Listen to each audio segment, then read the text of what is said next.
दोस्तों आप लोगों का बहुत बहुत स्वागत है सी प्रोग्रामिंग सीरीज में। आज के इस लेक्चर में हम लोग बात करने वाले हैं कंडीशनल स्टेटमेंट्स के बारे में। और जो हमारा प्रीवियस लेक्चर था उसमें हम लोगों ने ऑपरेटर्स के साथ साथ उसका कोड भी राइट कर लिया था।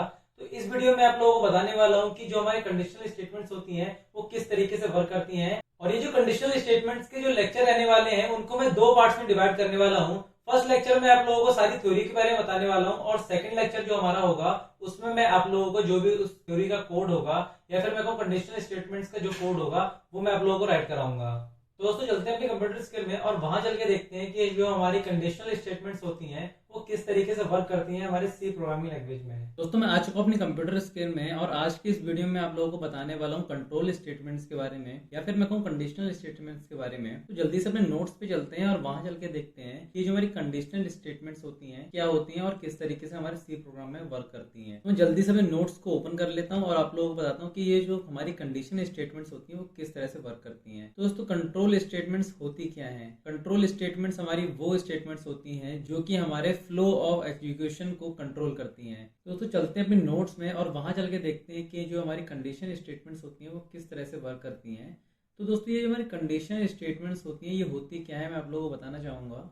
दोस्तों जब हमें पता करना होता है कि जो हमारी गिवन कंडीशन है वो ट्रू है या फिर फॉल्स, वहां पर हम यूज करते हैं कंट्रोल स्टेटमेंट्स का। अब मैं आप लोगों को बताता हूँ ये जो हमारी कंडीशनल स्टेटमेंट्स होती हैं इफ एल्स एलिफ, इसे हम कंट्रोल स्टेटमेंट्स क्यों बोलते हैं। तो ये जो कंडीशनल स्टेटमेंट्स होती हैं ये हमारे flow of execution of code को, जो हमारा फ्लो ऑफ एग्जीक्यूशन होता है कोड का, उसे कंट्रोल करती हैं।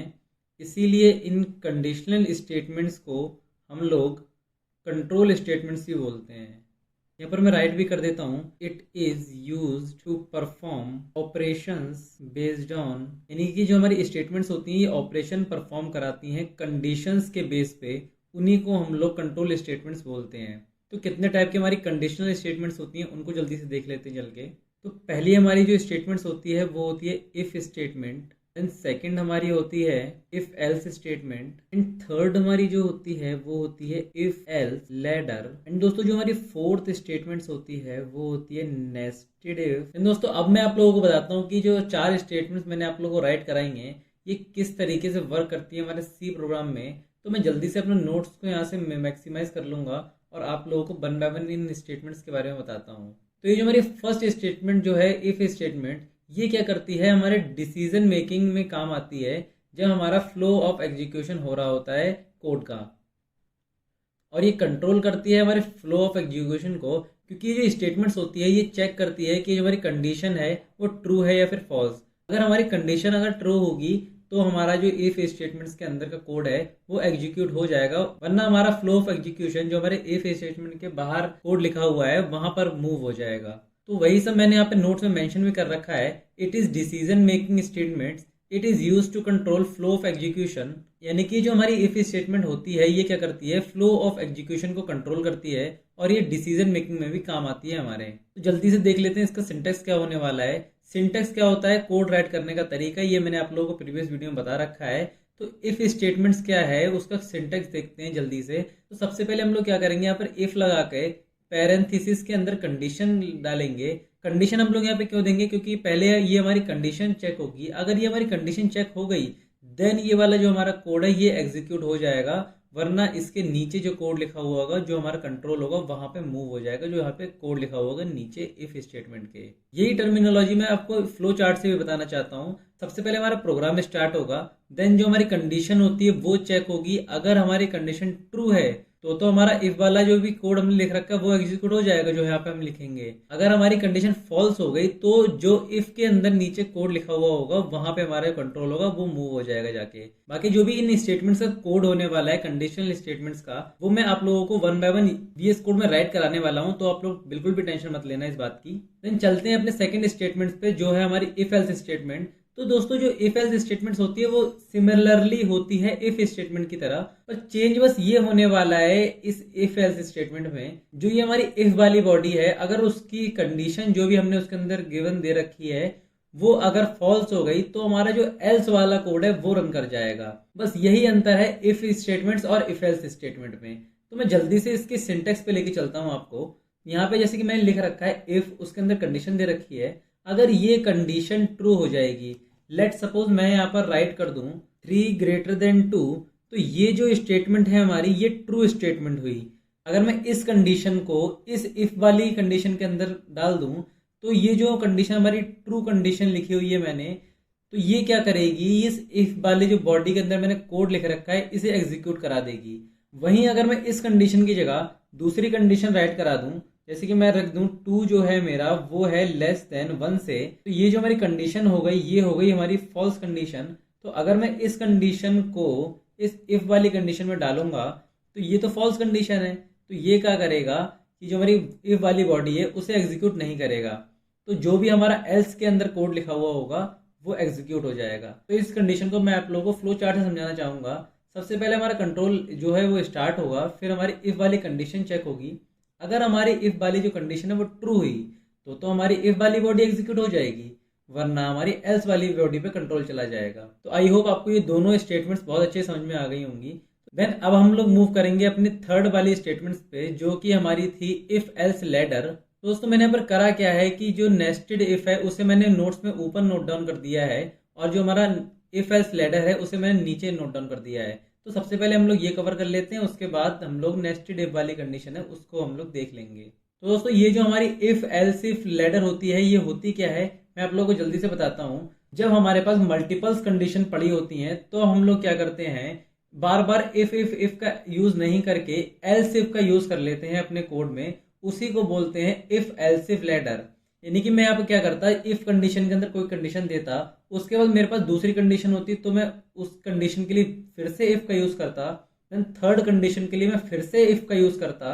तो उससे होता क्या, तो इससे होता क्या, मान लो मैंने फर्स्ट इफ के अंदर एक ट्रू कंडीशन दे रखी है और सेकंड इफ के अंदर मैंने फॉल्स स्टेटमेंट दे रखी है और थर्ड के भी अंदर मैंने फॉल्स स्टेटमेंट दे रखी है। तो होना ये चाहिए था कि हमारा कंट्रोल यहाँ पे, अगर हमारे ये कंट्रोल ट्रू हो गई तो इसके अंदर का कोड राइट करके जो भी हमारा फ्लो ऑफ एग्जीक्यूशन था वो एग्जिट कर जाना चाहिए था। पर अगर हम बार बार इफ का यूज करेंगे तो होगा क्या, जो हमारा फ्लो ऑफ एग्जीक्यूशन होगा वो ट्रू स्टेटमेंट्स को भी चेक करेगा और इन फॉल्स स्टेटमेंट्स को भी बार बार चेक करते हुए जाएगा। तो इससे क्या होगा, हमारी टाइम कॉम्प्लेक्सिटी होगी कोड रन होने की वो इंक्रीज हो जाएगी और हमारा जो प्रोग्राम होगा वो इनसफिशिएंट हो जाएगा। तो इसीलिए हम लोग एल्स इफ का यूज करते हैं। उससे होता क्या है कि जो हमारी गिवन कंडीशन होती है वो अगर ट्रू हो गई या फिर हो गई फॉल्स, तो जो हमारा फ्लो ऑफ एग्जीक्यूशन होगा वो तुरंत मूव कर जाएगा एग्जिट की ओर। मैं आप लोगों को राइट करके बताता हूँ यहाँ पे। मान लो मैंने इफ के अंदर कोई कंडीशन डाली जो कि थी एक फॉल्स कंडीशन, और मैंने एलिफ के अंदर एक कंडीशन डाली जो कि थी ट्रू वाली कंडीशन, और दूसरे एलिफ के अंदर मैंने कंडीशन डाली वो थी फॉल्स कंडीशन। तो ये करेगा क्या, कंट्रोल यहाँ पे आएगा। अगर फॉल्स कंडीशन हो गई तो वो यहाँ पर मूव कर जाएगा इस वाले स्टेटमेंट में। अगर इसे ट्रू मिल गया तो जो ट्रू वाली कंडीशन क्या कराएगी, इसके अंदर का जो कोड होगा वो एग्जीक्यूट हो जाएगा और जो हमारा प्रोग्राम है वो एग्जिट की तरफ मूव कर जाएगा और जो हमारा प्रोग्राम है वो सक्सेसफुली रन हो जाएगा। तो दोस्तों इससे होगा क्या, जो भी हमारा प्रोग्राम होगा उसके जो रन होने का टाइम होगा वो हो जाएगा कम। यानी कि मैं आप लोगों को साफ लफ्जों में कहूँ, जो भी हमारा प्रोग्राम होगा उसे रन होने में जो टाइम लगेगा वो कम टाइम लगेगा और हमारा प्रोग्राम एफिशिएंट बन जाएगा। इसीलिए हम लोग बार बार इफ को ना लगा के एलिफ का यूज करते हैं। इसी फिनोमेना को हम लोग इफ एल्स इफ लैडर के नाम से जानते हैं सी प्रोग्रामिंग में। तो जल्दी से हम लोग देख लेते हैं कि इसका फ्लो चार्ट क्या होने वाला है।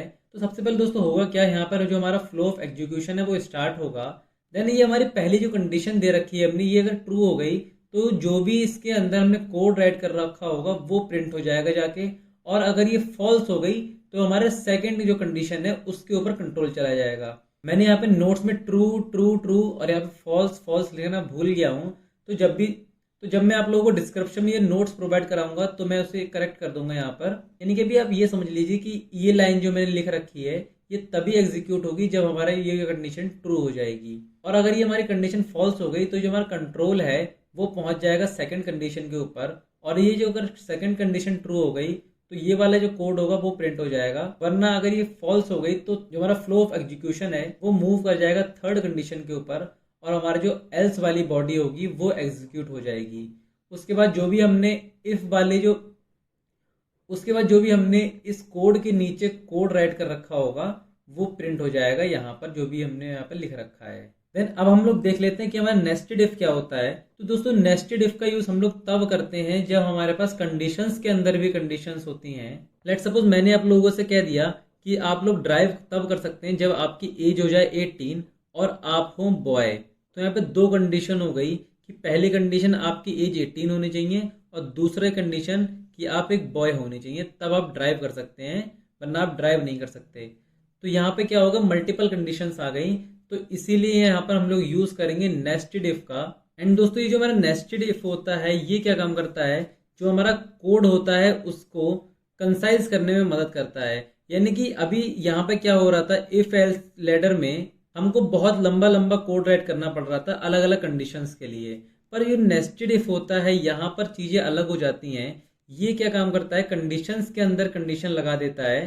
तो इससे क्या होता है, जो हमारा कोड होता है वो बहुत ही कंसाइज रहता है और कोड को हमें पढ़ने में आसानी होती है। अगर मान लो आपने कोड राइट करा और कोई दूसरा प्रोग्रामर उस कोड को पढ़ने जा रहा है तो उसको डिफिकल्टी होगी कोड पढ़ने में, पर अगर आपने नेस्टेड इफ का यूज कर रखा है तो वो कोड जो है वो बहुत ही कंसाइज होगा as compare to if else if ladder.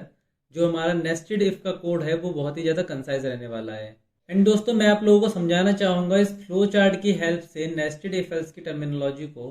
दोस्तों जो हमारा फ्लो ऑफ एग्जीक्यूशन होगा वो पहले स्टार्ट होगा, उसके बाद क्या होगा, ये जो कंडीशन है पहली वाली ये चेक होगी।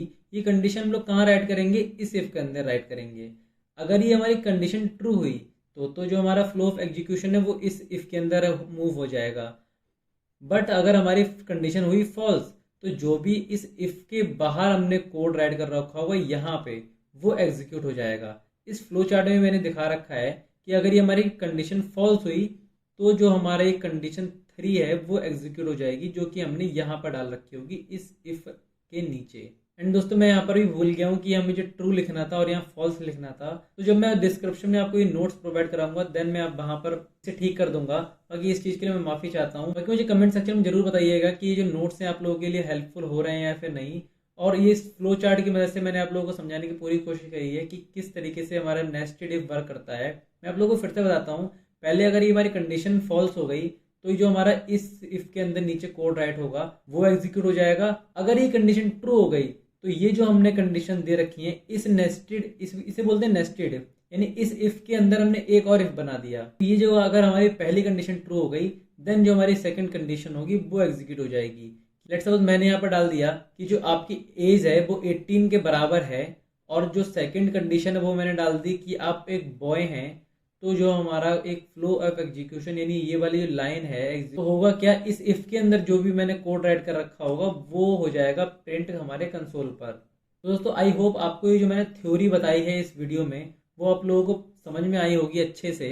और जो ये कंडीशनल स्टेटमेंट्स का कोड होने वाला है वो मैं आपको नेक्स्ट वीडियो में बताने वाला हूँ, तो आप लोग इन वीडियोस को बिल्कुल ही मिस मत कीजिए। बाकी आने वाली वीडियोस में हम लोग और भी टॉपिक्स क्लियर कर रहे होंगे। तो मैं आशा करता हूँ आप लोगों को ये वीडियो बहुत पसंद आई होगी और जो भी मैंने कंट्रोल स्टेटमेंट्स या फिर मैं कहूँ कंडीशनल स्टेटमेंट्स ये अच्छे समझ में आई होंगी। बाकी इस वीडियो में हम लोगों ने जो भी हमारे कंट्रोल स्टेटमेंट्स की थ्योरी थी वो पूरी कवर कर ली। मैं आशा करता हूँ आप लोगों को ये वीडियो पसंद आई होगी। Thank you so much guys for watching this video.